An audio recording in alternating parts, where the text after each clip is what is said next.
സ്നേഹപൂർവ്വം ക്ഷമ സീരിയലിൻ്റെ അപ്കമിങ് എപ്പിസോഡിൻ്റെ പാർട്ട് 2 റിവ്യൂയിലേക്ക് എല്ലാവർക്കും സ്വാഗതം.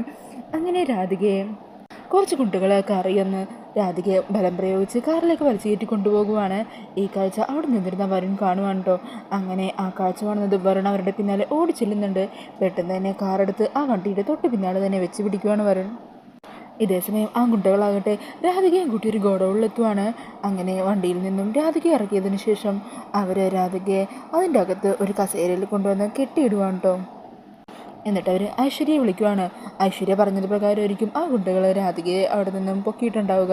അങ്ങനെ ഐശ്വര്യയെ വിളിച്ച് ആ പെൺകുട്ടിയെ ഞങ്ങൾ കിഡ്നാപ്പ് ചെയ്ത് ഗോഡൗണിൽ കൊണ്ടുവന്നിട്ടിട്ടുണ്ട്. ഇനി മാഡം പറഞ്ഞാൽ മതി, എന്ത് വേണമെങ്കിലും ഞങ്ങൾ ചെയ്യാം. അന്നേരം ഐശ്വര്യ പറയണേ, അവൾ ഇനി ഈ ഭൂമിയിൽ ജീവിക്കേണ്ട, അവളെ അങ്ങ് തീർത്ത് കളഞ്ഞേക്ക്. മരിച്ചു എന്ന് ഉറപ്പിച്ചിട്ട് വേണം അവളുടെ ബോഡി മറവ് ചെയ്യാനായിട്ട്. ഒരു കാരണവശാലും അതിലൊരു പിഴവും വരാൻ പാടില്ല. ഒരിക്കൽ ഞാനിവളെ കൊല്ലാൻ ഏൽപ്പിച്ചതാണ്, പക്ഷേ അന്ന് എനിക്കൊരു ചെറിയ പിഴവ് പറ്റി. കൊല്ലാൻ ഏൽപ്പിച്ചവൻ എന്നെ ചതിച്ചു എന്ന ആ അബദ്ധം നിങ്ങൾക്ക് പറ്റാൻ പാടില്ല. ഇവളുടെ കഥ ഇന്നത്തോടെ തീരണം. ഇനി എനിക്കൊരു ശല്യമായിട്ട് ഇവൾ ഈ ഭൂമിയിൽ ഉണ്ടാവാനേ പാടില്ല. മാഡം പറഞ്ഞ ജോലി ഞങ്ങൾ കൃത്യമായിട്ട് തന്നെ ചെയ്തിരിക്കും. അങ്ങനെ പറഞ്ഞ് അയാൾ ഫോൺ കട്ട് ചെയ്യുവാണ്.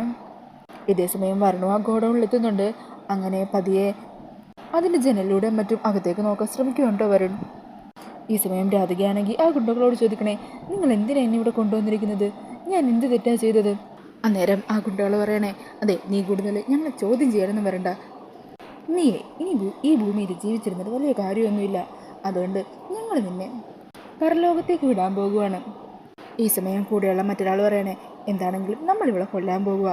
കണ്ടിട്ടാണെങ്കിൽ തറക്കേടുമില്ല, കാണാൻ കൊള്ളാവുന്ന ഇവളെ ചുമ്മാ ഒന്നും അങ്ങനെ കൊല്ലണ്ട.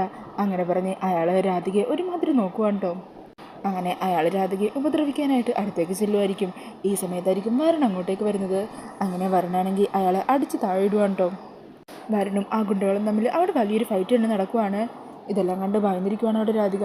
അങ്ങനെ അവരെല്ലാം തല്ലി ഒതുക്കിയ ശേഷം വരുൺ രാധികയുടെ കെട്ടക്കഴിച്ച് അവിടെ നിന്നും കൂട്ടിക്കൊണ്ട് പോകാൻ തുടങ്ങുവാണ്. ഈ സമയം ഗുണ്ടകളിലൊരാൾ അങ്ങോട്ടേക്ക് എഴുന്നേറ്റ് വന്ന് വീണ്ടും വരുണുമായിട്ട് ഫൈറ്റ് ചെയ്യുവാണ്. ഈ സമയം അയാളുടെ അരയിൽ ഒളിപ്പിച്ചിരുന്ന കത്തിയെടുത്ത് വരുണിൻ്റെ വയറ്റിൽ കുത്തുവാണ് കേട്ടോ. അങ്ങനെ വരുണിന് കുത്തുകിട്ടിയത് കാണുന്നതും രാധിക തകർന്നു പോകുവാണ്. വരുൺ എന്നും പറഞ്ഞു വിളിച്ച് ഓടി വരുവാണ്. അവിടെയുള്ളൊരു മരക്കഷ്ണം എടുത്ത് ആ ഗുണ്ടയുടെ തലക്കെട്ടടിക്കുവാണ് കേട്ടോ രാധിക. എന്നിട്ട് വരുണിനെ അവിടെ നിന്ന് താങ്ങിയെടുത്തുകൊണ്ട് അവിടെ നിന്നും വേഗം പുറത്തേക്ക് പോകുവാണ്. ഈ സമയം വരുണാണെങ്കിൽ വളരെ അവശനായിരിക്കുവാണ്. ചോര കുറേ വാർന്നു പോകുന്നുണ്ട് കേട്ടോ. അതുകൊണ്ട് ടെൻഷനോടെ ഇരിക്കുക രാധിക. അന്നേരം രാധിക പറയണേ, വരുൺ പേടിക്കണ്ട, വരുണൊന്നും സംഭവിക്കില്ല. മരണത്തിന് ഞാൻ വരുണെ വിട്ടുകൊടുക്കുകയില്ല. അന്നേരം വരുൺ പറയുന്നുണ്ട്, എടോ രാധികെ, തൻ്റെ കൂടെ സന്തോഷത്തോടെ ജീവിക്കണമെന്നും കുറേ നാൾ നമുക്ക് ഒരുമിച്ച് ജീവിക്കണമെന്നൊക്കെ ആഗ്രഹങ്ങളുണ്ടായിരുന്നു എനിക്ക്. പക്ഷേ ഇനി അതൊക്കെ നടക്കുമെന്ന് എനിക്കറിയില്ല. എന്താണെങ്കിലും തൻ്റെ മനസ്സിൽ മുഴുവൻ ഞാനാണല്ലോ. എനിക്കൊരാപത്ത് പറ്റിയപ്പോൾ താൻ എത്രത്തോളം വേദനിക്കുന്നുവെന്ന് എനിക്കറിയാം.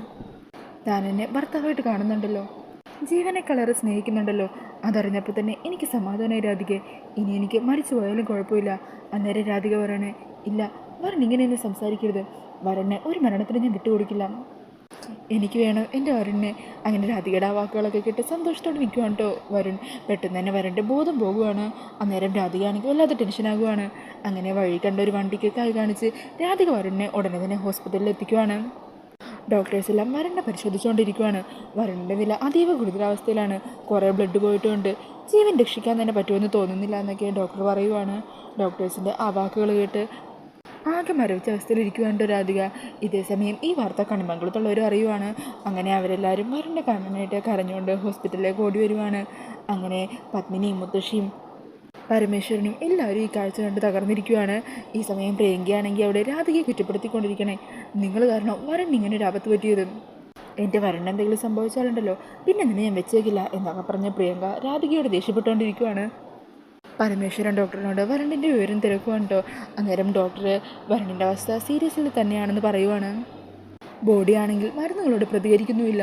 അങ്ങനെ ഡോക്ടറിൻ്റെ ആ വാക്കുകൾ കേട്ട് ആകെ അവർ തകർന്നിരിക്കുവാണ്. പരമേശ്വരനാണെങ്കിൽ വല്ലാതെ അസ്വസ്ഥതയും തോന്നുന്നുണ്ട് കേട്ടോ. അങ്ങനെ പരമേശ്വരനെ അടുത്തുള്ള റൂമിലേക്ക് മാറ്റുവാണ്. ഈ സമയം രാധികയാണെങ്കിൽ വരുണിന് വേണ്ടി പ്രാർത്ഥിക്കാനായിട്ട് ക്ഷേത്രത്തിലേക്ക് പോകുന്നുണ്ട്. ഇതേസമയം ഈ വാർത്തകളെല്ലാം അറിഞ്ഞ് സന്തോഷത്തോടെ നിൽക്കുവാണ് ചന്ദ്രശേഖരനും ഗൗതവും ഒക്കെ. അന്നേരം ചന്ദ്രശേഖരൻ ഗൗതത്തിനോട് പറയണേ, എന്താണെങ്കിലും നമ്മൾ പലതവണ അവനെ കൊല്ലാൻ നോക്കിയെങ്കിലും ഇപ്പോൾ ദൈവമായിട്ട് തന്നെ അവനൊരു അവസരം ഒതുക്കി തന്നിരിക്കുകയാണ്. ഈ കിടപ്പിൽ തന്നെ അവനങ്ങ് മരിച്ചു പോയാൽ മതിയായിരുന്നു. അഥവാ ഇനി അവൻ ജീവിതത്തിലേക്ക് തിരിച്ചു വരുവാണെങ്കിൽ ഈ ഹോസ്പിറ്റലിൽ വിട്ട് അവൻ ഒരിക്കലും വീട്ടിലെത്താൻ പാടില്ല. ഇവിടെ വെച്ച് തന്നെ അവൻ്റെ കഥ നമ്മൾ കഴിച്ചിരിക്കണം. അപ്പോൾ ഈ ഒരു അപ്കമിങ് എപ്പിസോഡിൻ്റെ അടുത്ത പാർട്ടുമായിട്ട് അടുത്ത വീഡിയോയിൽ വരാം. ഈ ഒരു റിവ്യൂ ഇഷ്ടമായിട്ടുണ്ടെങ്കിൽ മറക്കാതെ വീഡിയോ ഒന്ന് ലൈക്ക് ചെയ്യണേ. ഇതുപോലുള്ള കൂടുതൽ റിവ്യൂസിനായിട്ട് ഈ ചാനൽ ഒന്ന് സബ്സ്ക്രൈബ് ചെയ്തും കൂടി സപ്പോർട്ട് ചെയ്യണേ. താങ്ക്